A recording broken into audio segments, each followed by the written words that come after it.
Vamos a ir al libro de Romanos, capítulo 5. Vamos a estar leyendo los primeros 5 versículos, del 1 al 5. Y me indican con un amén, por favor, cuando estén ahí.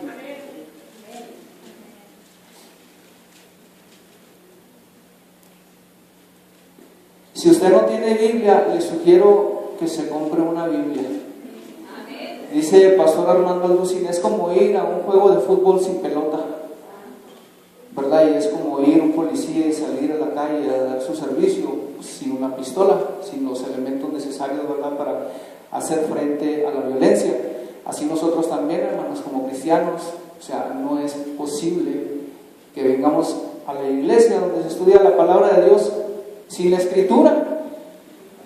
Y al menos, ¿verdad?, ya esto es sugeridamente, pues traer una de bolsillo ahí pues como la traemos ya en nuestros dispositivos, ¿verdad? En el carro también, a veces se ocupa.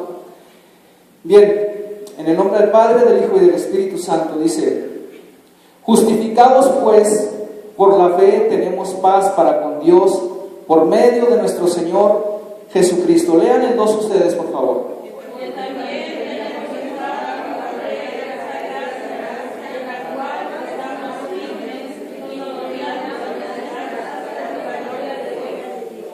Y no solo esto, sino que también nos gloriamos en las tribulaciones. ¿Cuántos se glorian en las tribulaciones? Ahorita vamos a ver si es cierto. Sabiendo que la tribulación produce perseverancia. Ustedes el 4. Y la paciencia prueba, y la prueba esperanza. Todavía sigue. Y el carácter probado produce esperanza. Que traigo otra versión. 5. Todos juntos.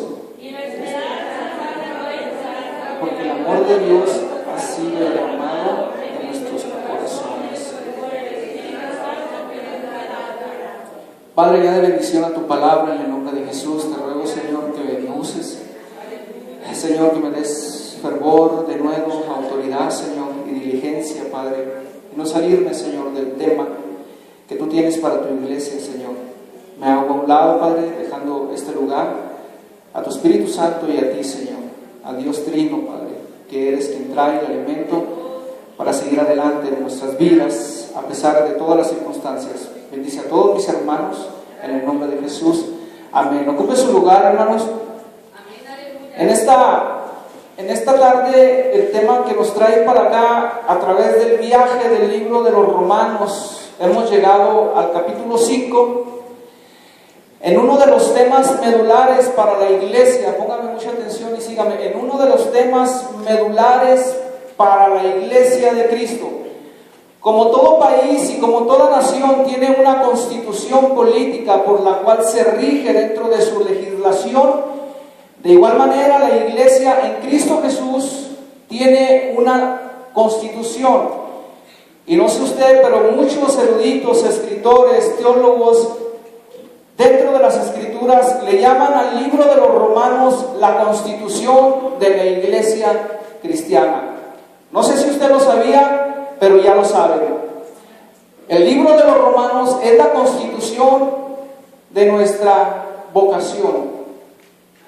El otro día que yo dije que es como si sin este libro no hubiera vida, lo dije de una manera metafórica en cuanto a que viene muchas escrituras del Antiguo Testamento y los traslada el apóstol Pablo para la iglesia para poder tener una mayor comprensión de lo que Dios hizo en el pueblo de Israel y lo que Dios hizo en la iglesia al haber venido Jesucristo, al haber caminado sobre la tierra en forma de hombre, al haber sido crucificado y al haber resucitado el tercer día.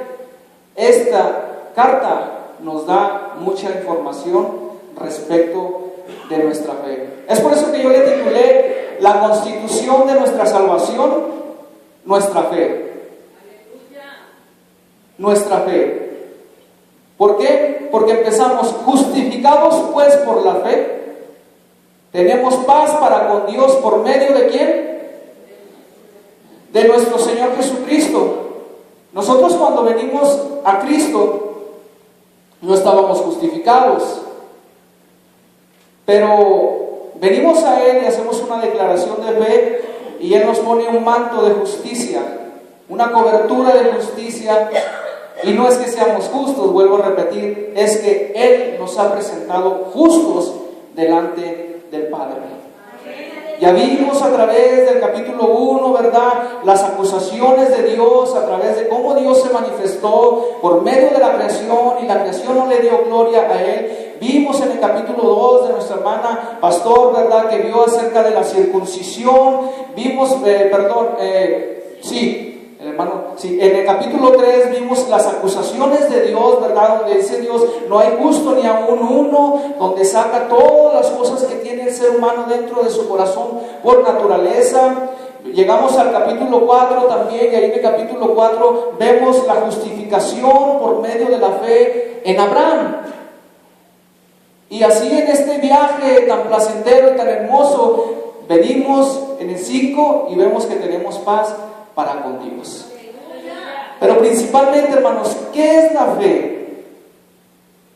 Número 1, y según Hebreos capítulo 11 verso 1 dice, es pues la fe la certeza de lo que se espera y la convicción de lo que no se ve. Es como esto, ahorita que llegaron los papás de la hermana de viaje, ellos supieron antes de venirse que iban a venir, ¿verdad? Y ustedes sabían que tenían que llegar a tal hora. Ustedes no los vieron en el viaje, pero ustedes tienen la fe de que van a llegar. Y van a llegar. Entonces ustedes van y los esperan en la central camionera porque tienen esa fe. Porque les dijeron, vamos en camino y a tal hora llega nuestro camión. Entonces usted no está viendo realmente si van a llegar o no. Usted sabe en su corazón y tiene ese anhelo de ver a sus padres en persona y darles un abrazo. Es uno de los ejemplos que puedo poner. Y esta palabra, hermanos, en el griego primariamente se dice pistis, lo cual da una connotación de una firme persuasión. Es una convicción, hermanos, basado en el oído, relacionado con peito, de persuadir y convencer. Es como cuando Pablo le predicó ahí, ¿verdad?, en el Areópago al rey Agripa, y dice, Pablo, por poco y me persuades, por poco y me peito de ser cristiano. Y dijo, no solamente a ti, oh rey Agripa, sino a todos estos que están aquí. Pero vemos que no para todos es la fe, solamente a los que le recibieron. Entonces vemos que es una firme convicción que produce, hermanos, un pleno reconocimiento de la revelación o la verdad de la palabra de Dios. Porque nunca la palabra de Dios, dice Pedro, fue traída por voluntad humana, sino que los santos hombres de Dios fueron inspirados por medio del Espíritu Santo. Así es que la Biblia, hermanos, no es una revelación de interpretación privada. Ahora, veamos el lado opuesto, hermanos, o la otra cara de la moneda de aquellas personas que rehúsan creer al Evangelio y las consecuencias catastróficas para los que no creen. Y para esto quiero que me acompañe a 2 de Tesalonicenses capítulo 2 verso 8. Esto más o menos va a fortalecer más nuestro estudio del viernes, hermana Mari, acerca del arrepentimiento. Va a fortalecer incluso un poco más acerca de lo que la hermana también el jueves predicó. O sea, se va a complementar para los que somos perspicaces y para los que tenemos atención y tenemos hambre de la palabra. Va a venir un poco más de entendimiento a esto que les estoy diciendo. Y dice en 2 de Tesalonicenses 2, 8, 12: y entonces será manifestado aquel inicuo a quien el Señor Jesús matará con el soplo de su boca y destruirá con el resplandor de su venida. El advenimiento del inicuo es por operación de Satanás, con todo poder, señales y prodigios falsos, y con todo engaño de injusticia entre los que perecen. Ojo, no todos los milagros son genuinos. Dice, probad los espíritus a ver si son de Dios.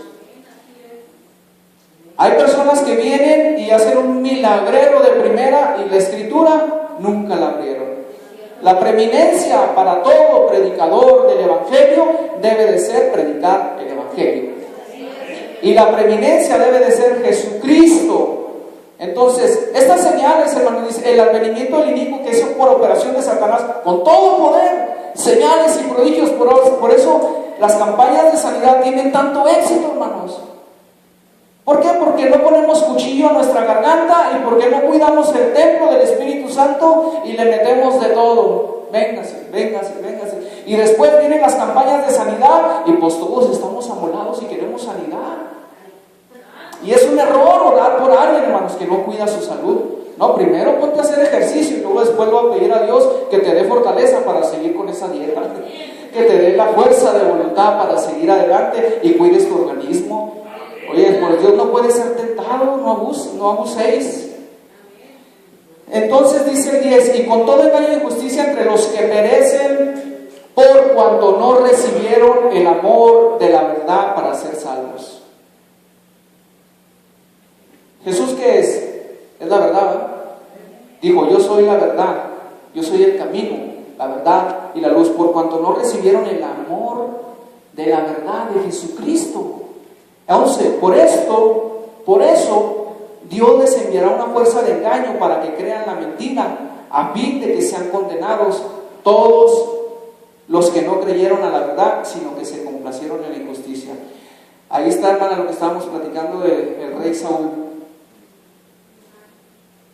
A fin de que sean engañados, por eso Dios les enviará una fuerza de engaño. Cuando el pueblo quería que les pusieran un rey, queremos un rey como las otras naciones. Ellos ya no querían un gobierno teocrático, ellos ahora querían ser democráticos. Y dijo, ok, ustedes quieren pues lo que les gusta a los demás, ándeles pues, ahí les va y les pone al rey Saúl.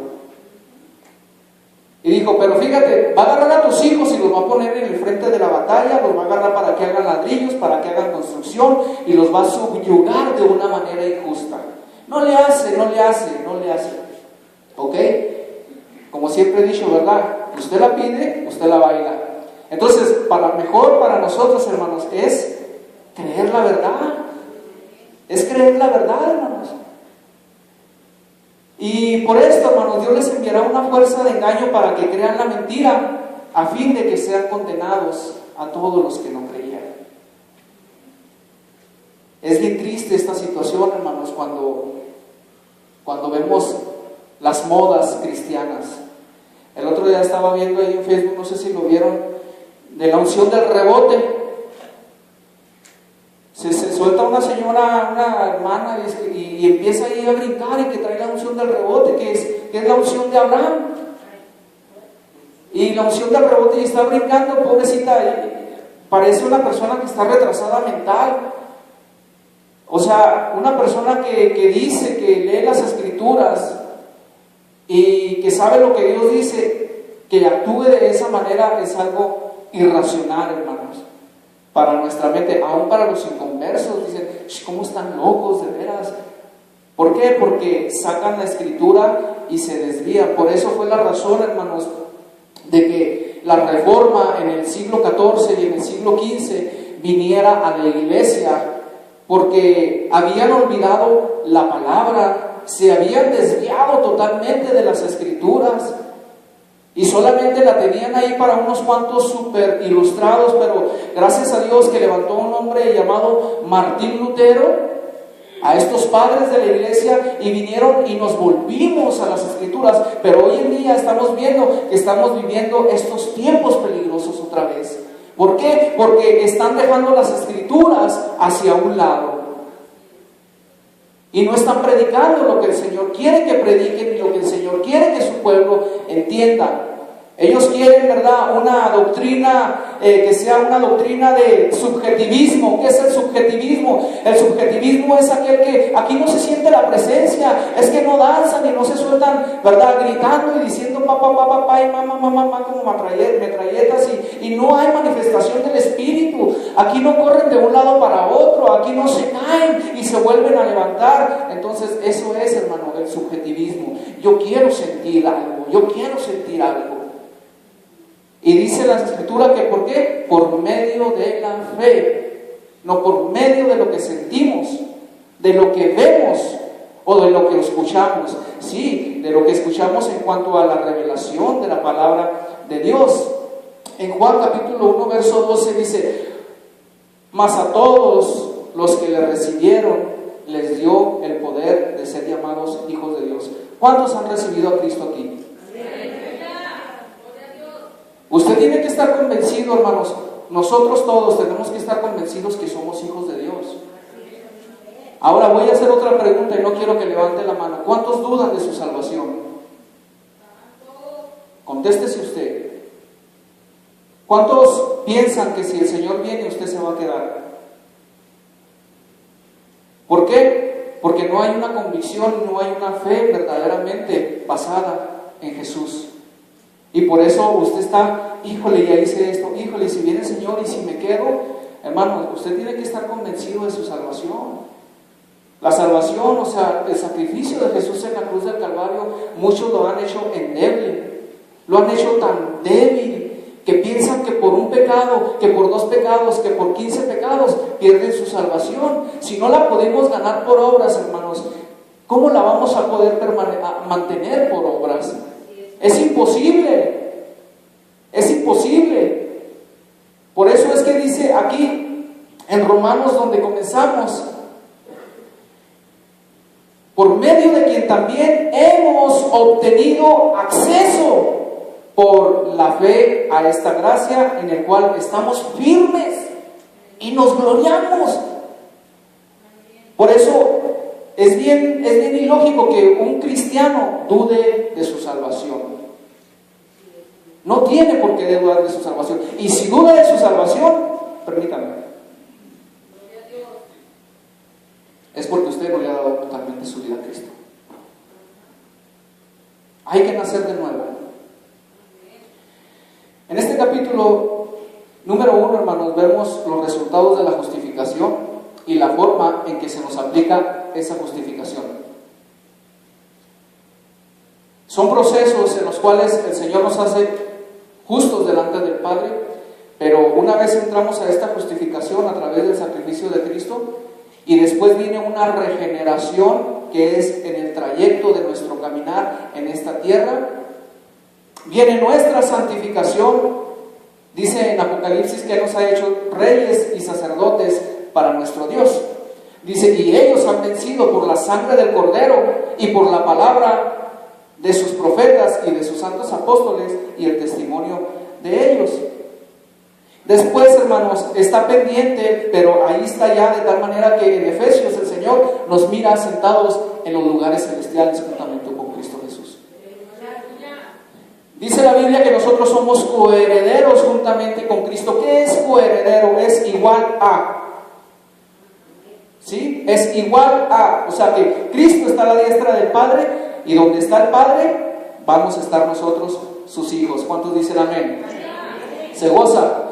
Ahora, los preciosos beneficios, hermanos, y los privilegios que fluyen de la justificación son tales, escúcheme bien, que deberían de despertar una anhelante diligencia para aplicárnoslos en nuestro corazón cada día. Pero hay gente que está tan ocupada en sus cosas aquí abajo que se les olvida que tienen que hacer tesoros en el cielo. Pero donde esté su corazón, ahí está su tesoro. Se olvidan, vivimos muchas veces como si Cristo no fuera a venir.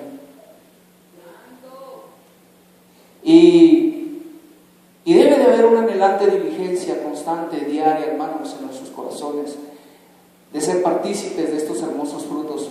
Pero debido a que Jesús ya lo había profetizado, y por haberse multiplicado la maldad, el amor de muchos, hermanos, aún están aquí en la iglesia, se enfriará.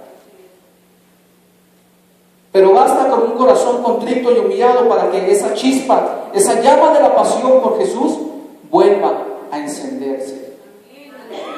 No te olvides del don de Dios que hay en ti. No te olvides. ¿Por qué se apaga, hermanos? ¿Por qué se apaga? ¿Por los problemas? ¿Por las circunstancias? ¿Por la crisis? ¿Por la economía? ¿Porque tenemos mucho trabajo? ¿Por qué se apaga? No, se apaga porque usted y yo decidimos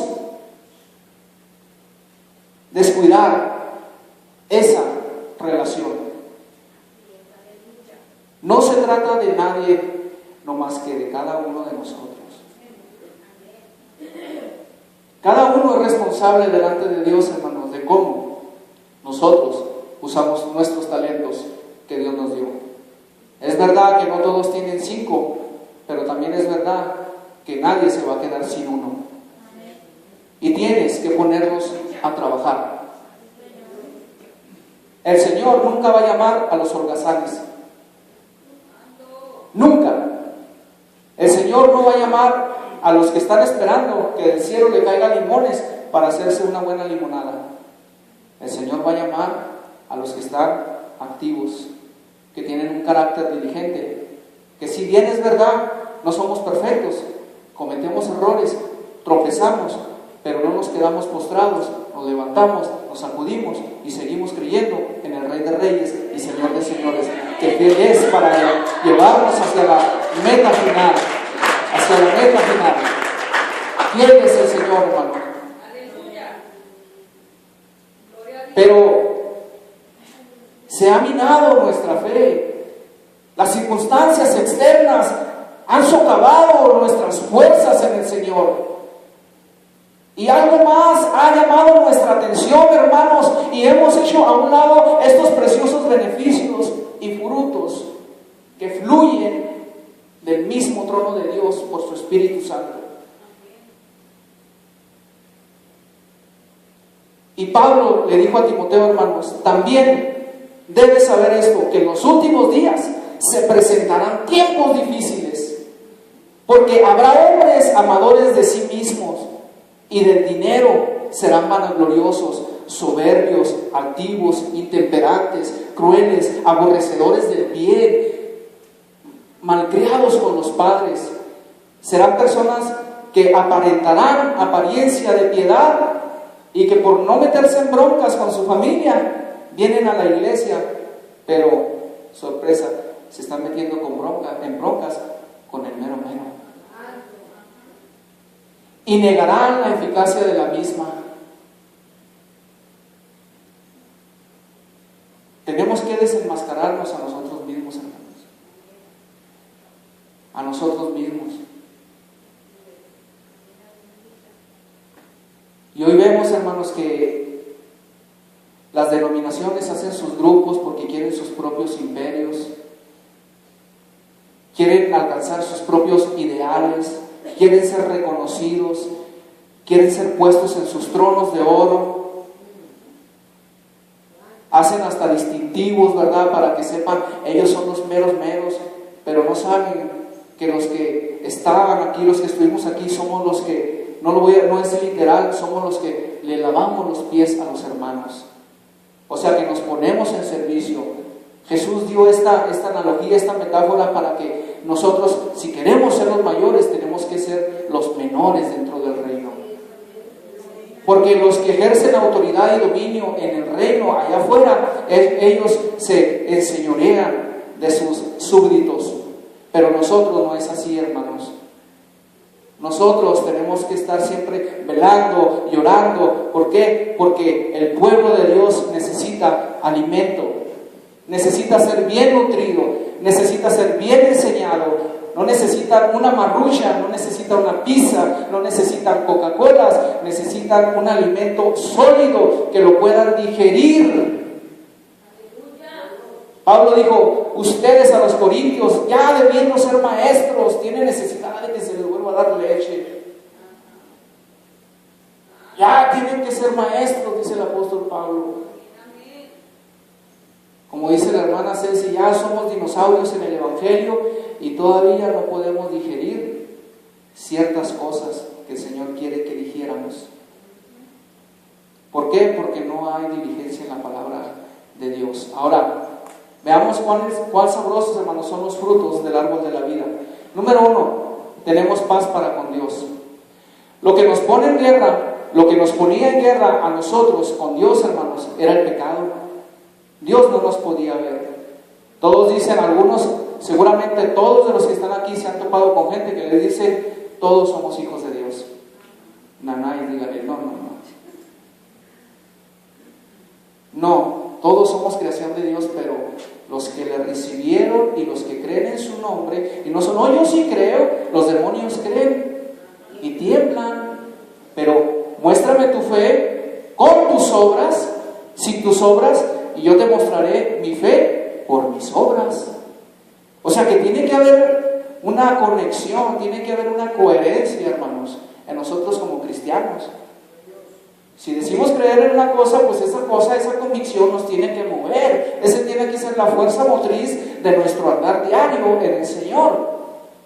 Entonces, aquellos hermanos que andan en el mundo, que se deleitan, aún como dicen Tesalonicenses, ahí en el capítulo 2 donde vimos que se complacieron con la injusticia y no recibieron el amor de la verdad, sino que se complacen con los que lo hacen, se deleitan en sus pecados, están en guerra. Vamos a Isaías capítulo 59, 1, 2.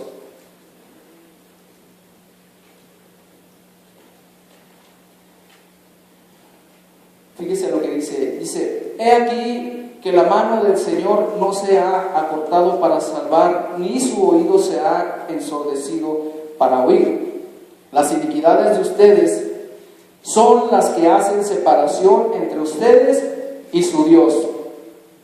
Sus pecados han hecho que su rostro se oculte de ellos para no escuchar. ¿Cuánta gente no hemos oído que viene, hermano, hermana, Dios no me escucha a mí? Pero analice su vida, porque Dios no tiene ninguna relación con el pecado. Dios no puede escuchar a una, es más, ni siquiera sus diezmos, ni sus ofrendas, ni su alabanza la puede recibir, porque no es olor grato.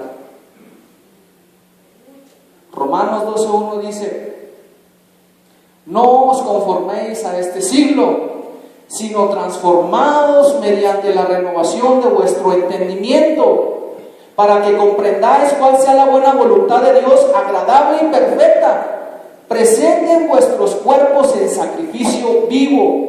Pero cuando hay envidia, hay celo, hay pecado, hechicerías, enemistades, división, disensión, mire, esa barrera, usted por eso no siente que Dios le escucha. Y apenas si nos hincamos y pum, de volar, parece que traemos resortes y nos levantamos, porque Dios no tiene ninguna relación con el pecado, hermano. Lo vimos en Cristo Jesús, cuando Él fue crucificado, que le dijo, Dios mío, ¿por qué me has desamparado? El Señor le dio las espaldas, el cielo se entenebreció, se oscureció, porque era algo donde estaba el Señor imputando toda la justicia sobre el Cordero de Dios que quita el pecado del mundo, y nos lo estaba imputando a nosotros, hermanos. Él fue nuestro Cordero de Dios, Él fue el que se puso en expiación por usted y por mí.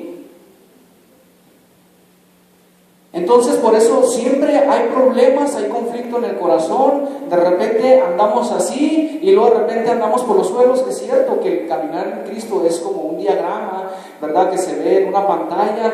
De repente andamos así, pero, o sea, ya cuando andamos así a mero abajo es porque algo se ha apoderado de nuestro intelecto, de nuestra voluntad y de nuestras emociones. Y no podemos salir de esa situación. ¿Por qué? Porque no hay un arrepentimiento, un epístrofe, una conversión verdadera, y seguir caminando y decirle, ok, me tropecé, pero Señor, te pido tengas misericordia de mí y no me pagues conforme a mis hechos, sino que me ayudes, porque solo yo lo puedo. Y ponerse, hermanos, en las manos de Dios, pero tiene que hacer la parte correspondiente que a usted le toca. O sea que si robaba, pues ya no tiene que robar. Que si mentíamos, pues ya no tenemos que mentir. Entonces eso es lo que nos pone, les dice Isaías, sus pecados. Es lo que ha hecho una división entre ustedes y entre Dios. Por eso sus oídos se han cerrado y aún su rostro, sus ojos se han quitado de con ustedes. Porque si no tenemos estos conceptos bien definidos, hermano, solamente le estamos jugando al enmascarado. Y tenemos que saber perfectamente bien qué es lo que estamos haciendo, qué es lo que nos separa de la presencia de Dios. Por eso, hermanos, presentar a Cristo a un inconverso, a un familiar que está postrado en una cama sin haberse puesto a cuentas con Dios, eso es totalmente fuera del contexto bíblico. Jesucristo, hermano, no es ningún curandero de ahí de Catemaco, Veracruz. No es ninguno de los curanderos ahí de las hierberías que están en la Federal o por la Colfas. No. Jesucristo no vino a eso primariamente. Jesucristo vino a quitar el pecado del mundo, hermanos. Por eso, mira, si vienes a mi iglesia y hasta predica en la iglesia, si vienes a Dios, Dios te puede sanar. No, hermanos, es su enemigo. Dios no puede ver a esa gente, es su enemigo. Oiga, ¿cuántos tenían enemigos en el mundo? ¿Verdad que sí teníamos? Ahora somos bien buenos. Éramos bien buenos. ¿Verdad? Entonces aquellos que dicen que se pierde la salvación, pues ahora eres tan perfecto, eres tan buena, que tienes que cuidarla. Porque ahora ya caminas sobre el agua y no te hundes como el maestro. O sea, entonces ten mucho cuidado de que no la vayas a perder. Teníamos enemigos en el mundo y, hermano, en cuanto nos topábamos con esos enemigos, como perros y gatos, ¿verdad? Usábamos esa analogía. No los tratábamos muy cordialmente, ellos no nos trataban muy cordialmente. Así es el Señor, hermano. El Señor no tiene nada que ver con aquella gente que se deleita en las injusticias. Ubiquemos, hermanos, las Escrituras. Ubiquemos nuestra teología respecto a Dios. Dios no es ningún curandero. Es cierto que Él vino, de tal manera amó Dios al mundo para que todo aquel que en Él crea no se pierda, mas tenga vida eterna. Pero tiene que aceptar la obra expiatoria del Cordero de Dios. Es como los judíos, hermanos. En el tabernáculo eran sombras y eran tipos de Jesucristo. Se venían anunciando a través, ¿verdad?, de la puerta, a través de las 4 columnas, a través de los colores de la puerta, que era el azul púrpura,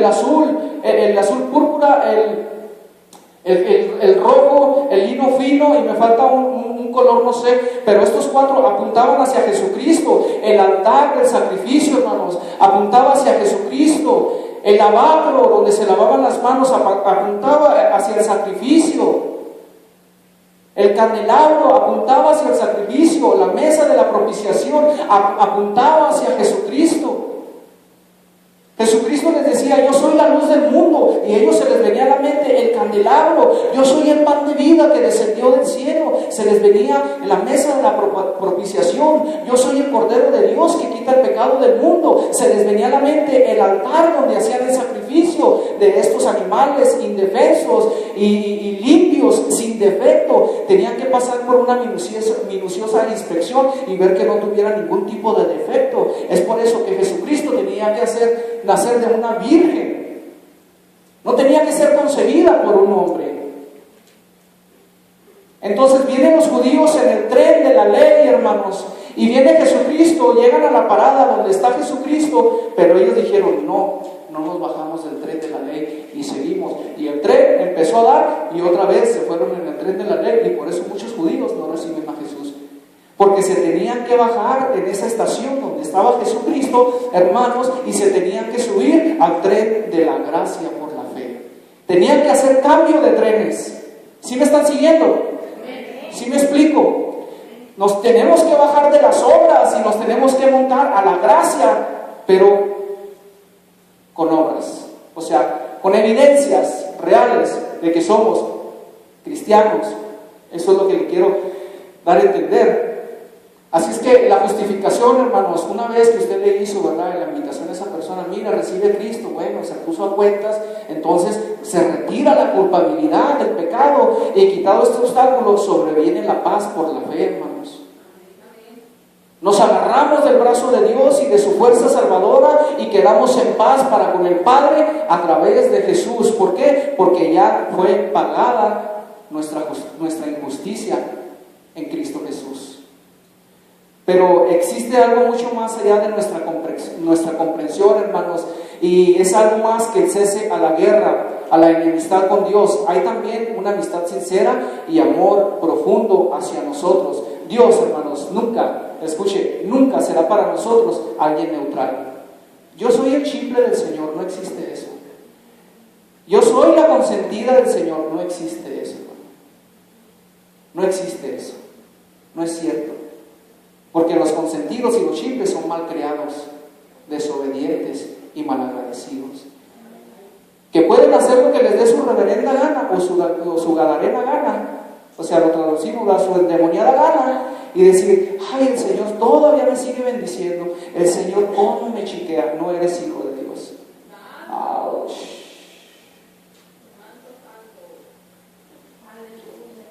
¿Sí saben que estamos en una iglesia cristiana? Entonces, hermanos, o es el peor de nuestros enemigos, Dios, o es el mejor de nuestros amigos. Pero Dios nunca va a ser neutral para el ser humano. Mire a la cruz, mire a la cruz. Mas el herido fue por nuestras transgresiones. Y nosotros como que nos apartamos de Él y como que ocultamos nuestro rostro. Pero Él llevó el castigo de nuestra paz y por su llaga fuimos sanados. Isaías 53. Mire a la cruz, no perdonó a su hijo. Martín Lutero, hermanos, tuvo esta revelación: el justo por la fe vivirá. Ahí en la catedral, en las puertas de Wittenberg, cuando Dios le da esta revelación, le alumbró la luz del Evangelio y dijo: hey, lo que están haciendo ellos es totalmente opuesto a lo que viene en la Biblia, porque antes tenían una vulgata, una traducción vulgata de la Torá de la ley, y la tenían bajo candado allí en Wittenberg. Y una persona le dijo: ¿quieres saber la verdad, Martín? Sí. Mira, te voy a dar acceso a la Biblia, pero te va a estremecer lo que vas a saber. Te va a estremecer esta verdad. Y este viejito, esta persona vino y le profetizó, dijo: tú vas a ser quien va a traer un avivamiento a Europa y se va a extender a todos los confines de la tierra. Martín Lutero todavía no sabía lo que, no comprendía, hermanos, pero cuando dijo: por la fe, el justo por la fe vivirá, él decidió, como Abraham, creer. Después, en el proceso, iba entendiendo lo que Dios iba procesando a través de su vida. ¿Para qué? Para todos nosotros, para que llegara el Evangelio a todos los continentes de la tierra.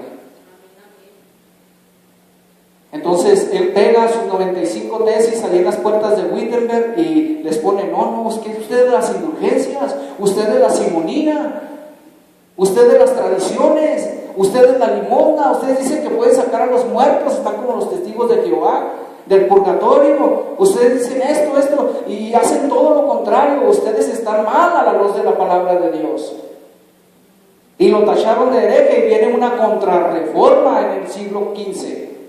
Y empieza la lucha y empieza la Santa Inquisición a perseguir a los verdaderos cristianos que los tachan de herejes. Hermano, no se sorprenda cuando nos empiecen a tachar de herejes y que no sigamos sus corrientes de ellos.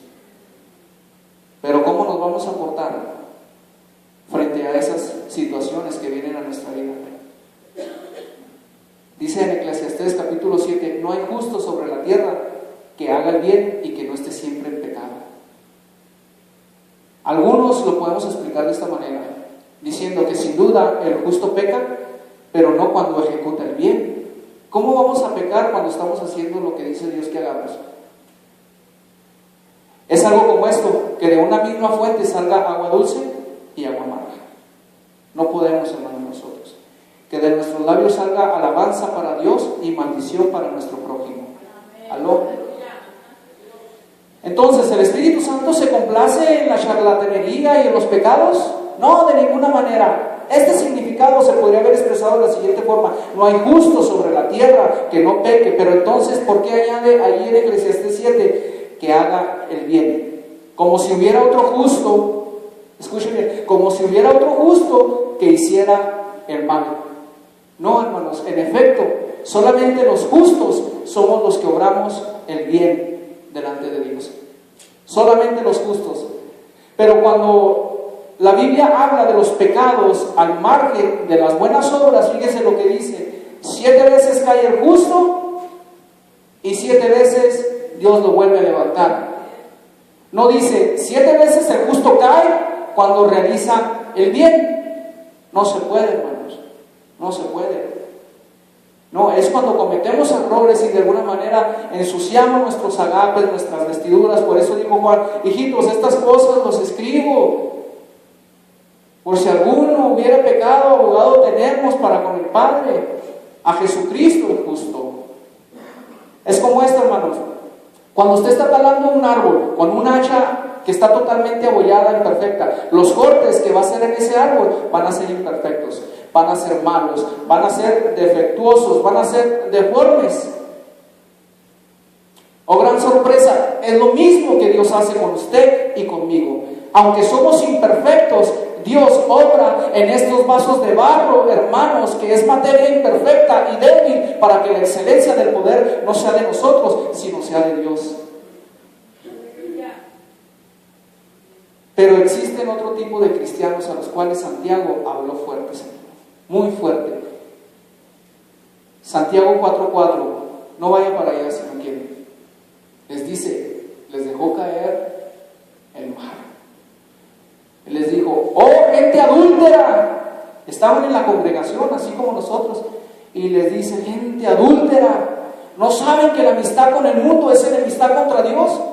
Por tanto, aquel que se quiera ser amigo del mundo se constituye enemigo de Dios. En la iglesia, hermanos, Santiago había detectado gente que venía y aplaudía, levantaba sus manos, estaban en el ministerio, pero estaban haciendo las obras de los del mundo.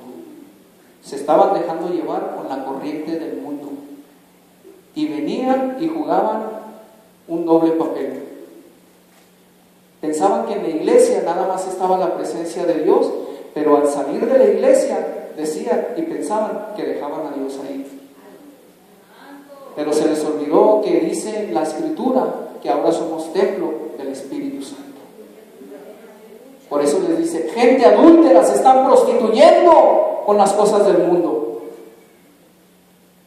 Y por otra parte, hermanos, a nosotros, a los amigos de Dios, a los hijos de Dios, a los que verdaderamente hemos sido justificados, ¿verdad? Hemos dado un giro total del pecado y hemos decidido mirar hacia la cruz, negarnos a nosotros mismos, tomarla cada día, no importa lo que pase, no importa lo que venga. Yo le creo a Él porque Él es fiel, Él es justo y es verdadero, y ninguna de sus palabras no ha quedado sin cumplirse, todas se han cumplido. Cristo llamó a sus discípulos amigos, ahí en Juan 15:13-15. Les dijo: ya no serán más mis siervos, porque el siervo no sabe lo que hace su Señor. Ahora serán mis amigos y sabrán los secretos de mi Padre. Más aún después de su resurrección, hermanos, cuando se les estuvo apareciendo por 40 días, los llamó hermanos. Ahí en Juan 20:17. ¿Cuántos hermanos de Cristo hay aquí? Él nos presenta así: mira, Él me recibió, aquí están las marcas, Él me recibió.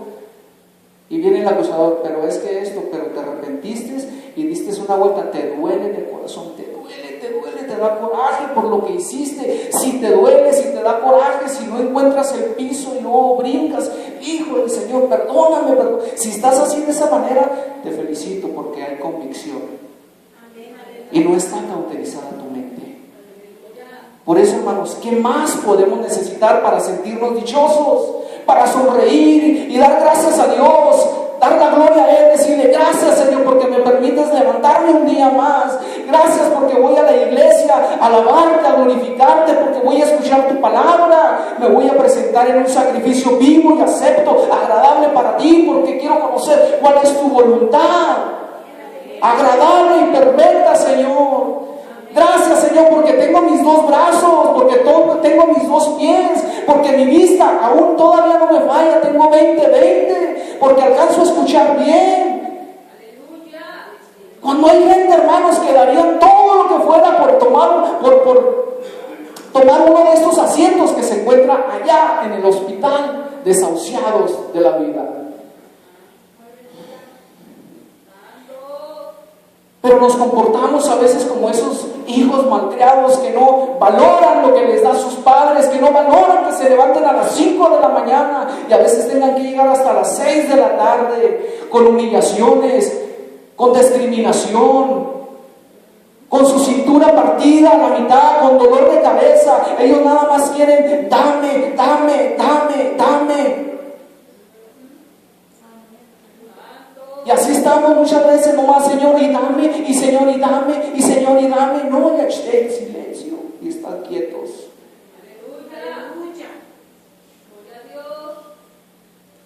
Dale gracia a lo que por gracia se te ha dado, hermanos. Bendito sea el Señor que tenemos una congregación donde se nos da la oportunidad, hermanos. Y la desaprovechamos. Nos entra por aquí, nos sale por acá. Hermanos, hay lugares donde no le dan oportunidad ni siquiera de recoger un chicle que está pegado abajo de del asiento. Y aquí tenemos el privilegio de crecer. Aquí, hermano, el que se sienta vencido es su culpa. Dios lo llamó a vencer. Si te crees derrotado es tu culpa. Dios te llamó a vencer. Por eso, hermanos, el Señor nos llama a sus amigos, nos llama a sus hermanos, nos ha hecho hijos para con nuestro Dios. Usted, hermano, ya no debe andar, no, es que a mí nadie me comprende, no, es que a mí nadie me entiende, no, nadie me hace caso, es que todos me ignoran, es que no saben que de chiquito o de chiquita fui violado, mis padres me golpeaban, mi mamá me tiró al basurero en la bolsa del pan y me encontraron unas monjitas. Ya, hermano, eres libre, recibe tu libertad en el nombre del Señor. Ya, mira, tienes a tu padre, aunque mi padre y mi madre me dejaran, con todo eso Jehová me levantará, Jehová me recogerá. Ya no tienes por qué andar llorando, hermano. Ya, el dueño del universo, el creador de todo lo que se ve y de lo que no se ve, la cabeza de todo principado, potestad y autoridad, está en nuestra vida, hermano.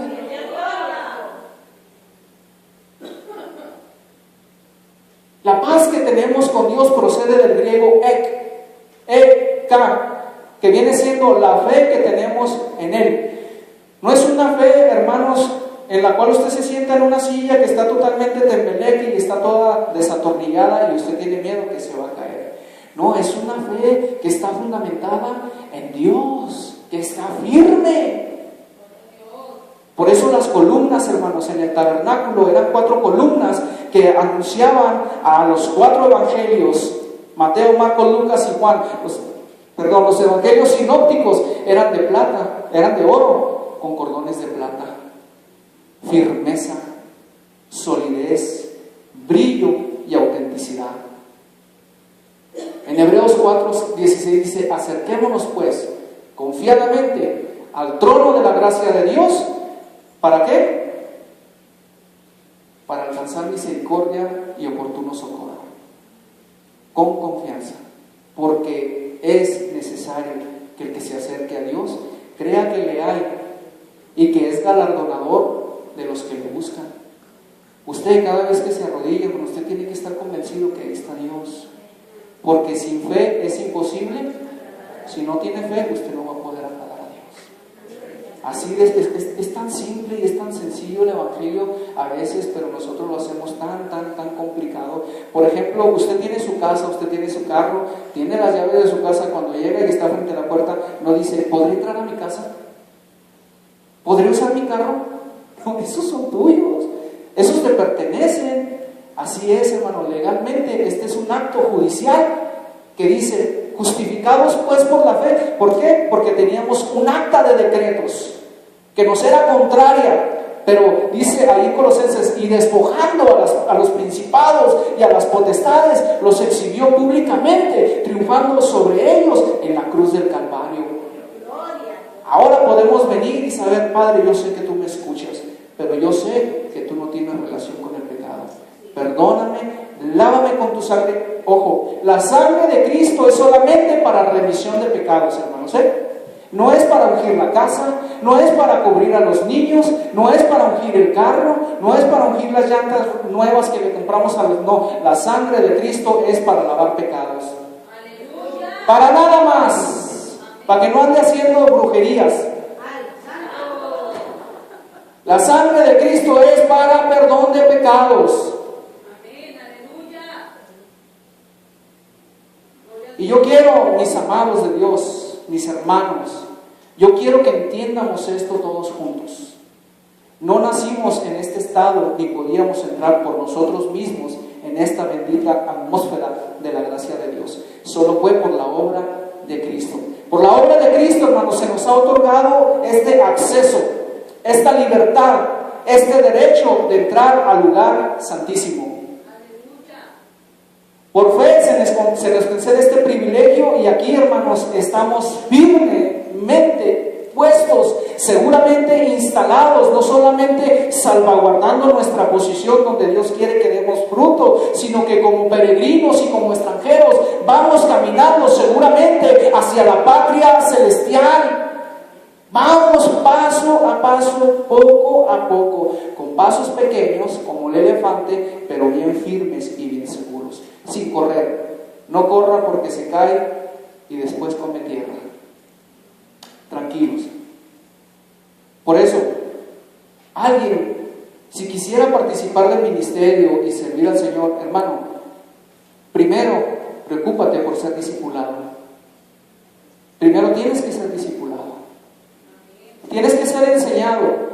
La Escritura dice que no sea un neófito, que no sea alguien que ignora lo que dice la Escritura para saber cómo va a actuar en diferentes etapas de su trayectoria como peregrino. Hay unas iglesias donde a los que son cristianos los meten a los encuentros para sacarle los demonios y que tienen que vomitar cosa verde. Pero la Biblia a mí me dice que yo soy templo del Espíritu Santo y que Él me anhela celosamente. ¿Cómo el Espíritu Santo va a permitir que en mí haya un demonio? Esos son comportamientos externos y son actitudes y conductas a los que son cristianos, pero a los que no son cristianos los meten ahí al encuentro también y después de no saber absolutamente nada, los ponen y les dan una solicitud para que ejerzan un ministerio. Ahora sí. Y luego los ponen a escribir sus pecados. Sé lo que se trata todo eso, G12. Tengo toda la doctrina de ellos. Y los ponen a que lo quemen en una hoguera o en un asador. Pero la Biblia dice que por su sangre mis pecados son borrados ya. Y usan la psicología, usando el retrocedimiento de nuestros eventos pasados. Pero la sangre de Cristo nos perdona los pecados pasados, presentes y los futuros. Por eso Cristo vino y murió de una vez, de una sola vez y para siempre. Él es nuestro sumo sacerdote. No se dejen llevar por cosas que son antibíblicas, son herejes, son mercaderes del Evangelio. Y aparte te cobran para entrar al encuentro y te venden los libros. Y después tienes que poner una célula y tienes que poner a tu equipo, y si no te reproduces andas en pecado o estás endemoniado. Y te oprimen porque no te multiplicas. Tienes que tener tus 12, pero sin Judas. ¿Qué digo? Y gente, hermanos, he escuchado testimonios, se ha matado porque los presionan tanto que los orillan y los arrinconan a una desesperación tan grande que se sienten inútiles. Eres un bueno para nada, no sirves, no creces. Gente, hermanos, que han roto sus matrimonios. ¿Por qué? Porque no están creyendo en justificados pues por la fe tenemos paz para con Dios. Tienen que hacer esas cosas que no son bíblicas. Lo mismo hacen los mormones. Y estamos infiltrados, hermanos. El enemigo está infiltrado. Por eso dijo Pablo, salieron de nosotros, pero no eran de nosotros. Y si fueron a ustedes, no fueron ordenados por nosotros. No, ellos se fueron y agarraron el monte por sí mismos, solitos. Pero no estaban bajo una sumisión, no estaban bajo una cobertura.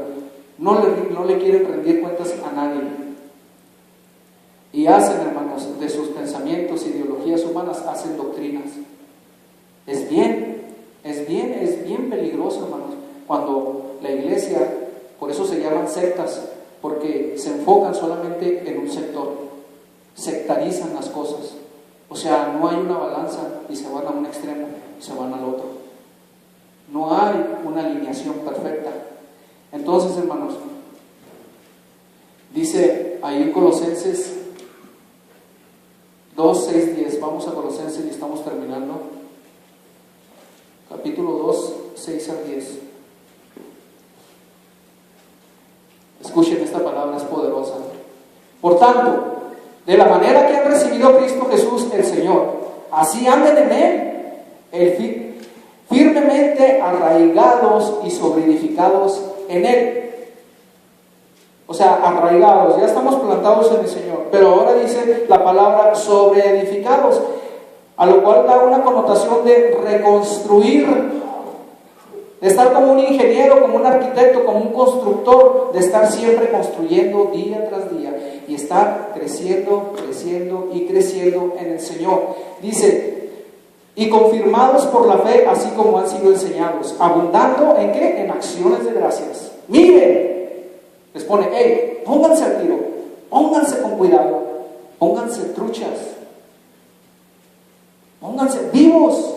Miren, que nadie los lleve cautivos por medio de filosofías y vanas sutilezas, conforme a la tradición de hombres, conforme a principios elementales de este mundo, y no conforme a Cristo. Sí, se la pueden pintar muy bonito e incluso pueden agarrar un texto, ¿verdad? Y se lo pueden sacar de contexto y se lo maquillan ahí nomás por encima y ¡ay, amén, gloria a Dios, aleluya! No. Miren que no nos lleven cautivos. Miren, porque en Él habita corporalmente toda la plenitud de la deidad y ustedes están completos en Él, no necesitan nada. Ustedes no necesitan cosas extrabíblicas, porque Él es la cabeza de todo principado y de toda autoridad. Digo yo, ¿qué vamos a hacer, hermanos, cuando vengan las personas y nos digan, bueno, en este caso la pastora, un par de homosexuales, cásenos? ¿Qué va a hacer? ¿Qué va a hacer cuando se levante un líder y le diga, quiero que enseñes esto y no hables la palabra? ¿Qué va a hacer?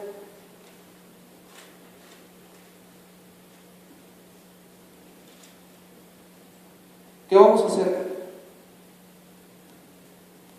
Pero es que mire, está bien bonito. No. ¿Qué dice la Biblia? ¿Qué no dijo Pedro que es necesario obedecer a Dios antes que a los hombres? Y se están dejando arrastrar, hermanos, por la corriente. Poquito a poquito se está infiltrando. Y si no hay discernimiento, cuando menos pensemos, ya está dentro de la iglesia. Pero en Cristo, hermanos, estamos seguros. Y no solamente eso, sino que nos gloriamos en la esperanza de la gloria de Dios, dice el versículo 2 de Romanos 5. Además de la dicha que ya tenemos a la mano, está la esperanza de la gloria de Dios que se reflejará en nosotros, hermanos, cuando se consuma nuestra redención, de forma que habremos sido transformados en Cristo a imagen gloriosa del Dios eterno, porque la gracia es principio, escuche, y arras de la gloria. La gracia es principio y arras de la gloria, y la gloria es corona de la consumación de la gracia. Es cuando vamos a ser glorificados. Del 1 al 2, todo en un debido orden. ¿Cuánto sufrimos aún? Todos sufrimos, pero un poquito más, mis amados. En Hebreos 10:37 dice, porque aún un poquito, y el que ha de venir, vendrá. Aquellos están orando, aquellos están interesados en que tú vas a ser prosperado, en que Dios te quiere dar carros. Fíjense dónde tienen su mirada, en las cosas de este mundo. Pero el Hijo de Dios ansía, dice aún que la creación gime por ser redimida. Más nuestra alma gime. Aquellos se quieren estar aquí y quieren hacer imperios, pero nosotros gemimos por estar con el Señor para siempre, porque detestamos este mundo. Este mundo es pura maldad. y no se compara nada a la gloria venidera. No tardará, y no solamente esto, sino que también nos gloriamos en las tribulaciones. Notemos que no dice a pesar de las tribulaciones, sino que estamos en el ojo de